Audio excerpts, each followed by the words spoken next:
गुरु प्यारी साध संगत जी, आप सभी को प्यार भरी राधा स्वामी जी। साध संगत जी, आज 17 नवंबर को बाबा जी ने ब्यास में सत्संग फरमाया है जी। बाबा जी और हजूर जी आज 9:27 पर स्टेज पर आ गए थे जी। उसके बाद बाबा जी ने सारी संगत पर दृष्टि डाली। उसके बाद बाबा जी ने सत्संग शुरू किया जी।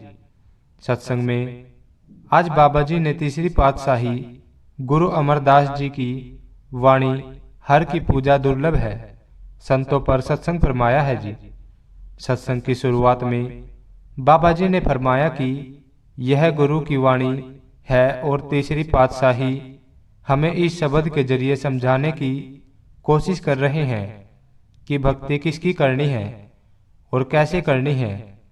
साथ संगत जी, बाबा जी ने आगे फरमाया है, यह ग्रंथ पोथिया हमारे महापुरुषों के जीवन का निचोड़ है। जब तक हम अपने ग्रंथ पोथियों को पढ़कर उनको समझकर अमल में नहीं लाएंगे, मुक्ति नहीं मिल सकती। बाहर के साधनों का एक अलग फायदा होता है, इससे माहौल बनता है, परमात्मा को पाने की इच्छा जाहिर होती है।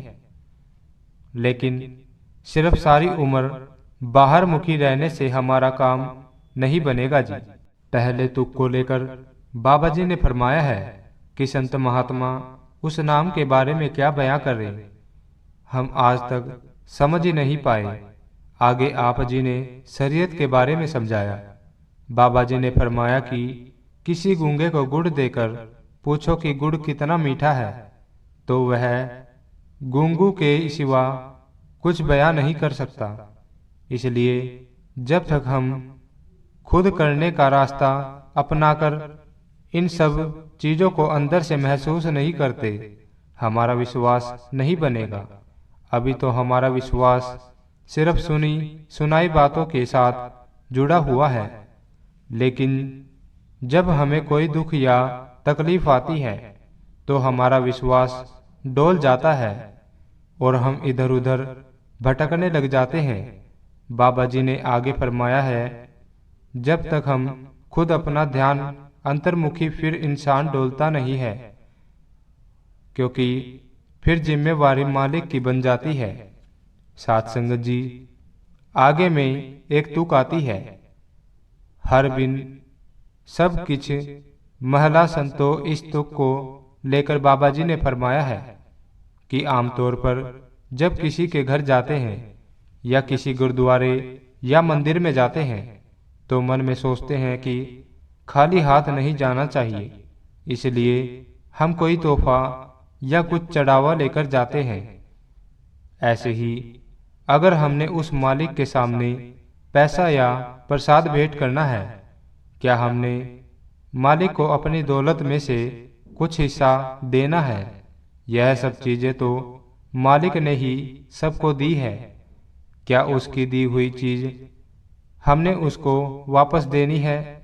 इसका जवाब अगली तुक में बाबा जी ने दिया है कि बाबा जी ने फरमाया कि हमने वो पूजा करनी है जो मालिक को अच्छी लगे। हमने अपने मन के अधीन होकर कोई भक्ति नहीं करनी।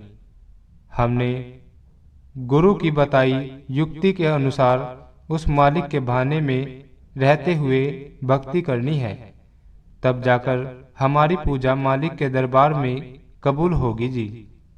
साथ संगत जी, बाबा जी ने आगे फरमाया है कि यह ठीक है कि पहले भक्ति के अलग अलग साधन थे, लेकिन इस कलयुग में नाम के सिवा और कोई साधन नहीं है जिससे हमें मुक्ति मिल सके।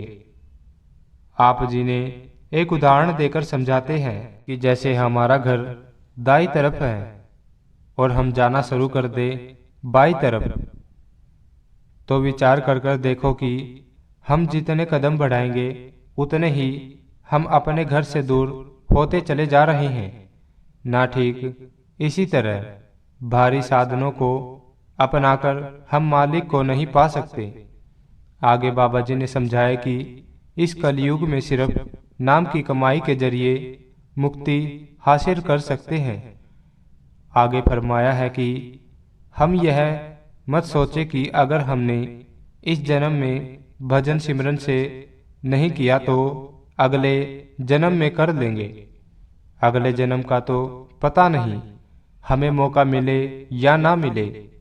साथ संगत जी, फिर बाबा जी ने पाखंड को लेकर समझाया है कि हम झूठी भक्ति से लोगों को धोखा दे सकते हैं, अपने आप को धोखा दे सकते हैं, लेकिन उस मालिक को धोखा दे नहीं सकते।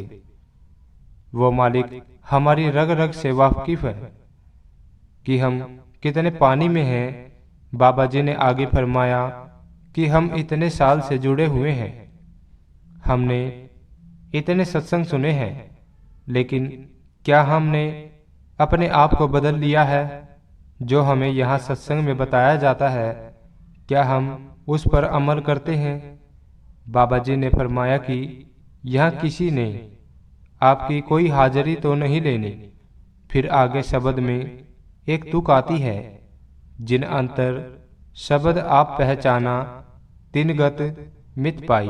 इस तुक को लेकर बाबा जी ने समझाया कि आजकल किसी के पास टाइम तो नहीं है।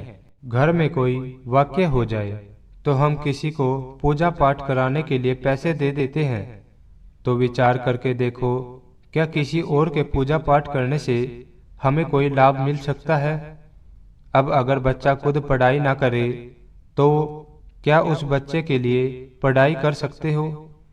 या आप किसी और के लिए खाना खा सकते हो? हम यह मामूली से दुनिया के काम तो किसी और के लिए कर नहीं सकते, तो हमने यह कैसे सोच लिया कि हमारे लिए भजन सिमरन कोई और कर सकता है? भजन सिमरन तो हमें ही करना होगा। जब हम खुद भजन सिमरन करेंगे और उस शब्द के साथ जुड़ेंगे, तब जाकर हमारा मन निर्मल होगा, पवित्र होगा। बाबा जी ने आज सत्संग में बुल्ले शाह जी का उदाहरण देते हुए फरमाया, लख बार जे करे इबादत कदे ना बने नमाजी, कर प्यार ना होसी पल्ले रब ना होसी।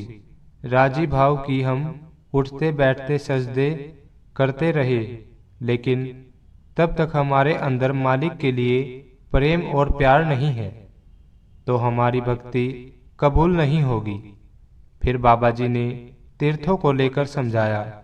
बाबा जी ने फरमाया कि दरिया में डुबकी लगाने से कोई कर्म नहीं खत्म हो जाते। अगर होता तो काम बड़ा आसान था, फिर तो सारों ने डुबकी लगा लेनी थी और उनके सारे कर्म खत्म हो जाने थे। आगे फरमाया कि सच्चा सरोवर तो हमारे अंदर है, कहीं बाहर नहीं। हमने स्नान अपने अंदर के सरोवर में करना है, ना कि बाहर बाहर से। ना आज तक कभी किसी को कुछ मिला है और ना ही मिलेगा। साथ संगत जी, बाबा जी ने सत्संग के आखिर में फरमाया कि नानक के घर केवल नाम, उस नाम के घर केवल नाम की पहचान है, शब्द की पहचान है। इसके अलावा उस मालिक के घर में किसी और चीज की पहचान नहीं होती। बाबा जी ने आखिर में फरमाया कि हमने अपना प्यार आंसुओं के जरिए नहीं, बल्कि करनी के जरिए दिखाना है। तो साथ संगत जी, हम आपसे इजाजत चाहते हैं। मिलते हैं एक और नई वीडियो के साथ। वीडियो को ज़्यादा से ज़्यादा शेयर करना, और आप हमारे चैनल पर नए हैं तो चैनल को सब्सक्राइब करके बेल आइकन को प्रेस जरूर कर देना जी। और कमेंट में राधा स्वामी लिखना मत भूलना जी। मिलते हैं एक और नई वीडियो के साथ, तब तक के लिए राधा स्वामी जी।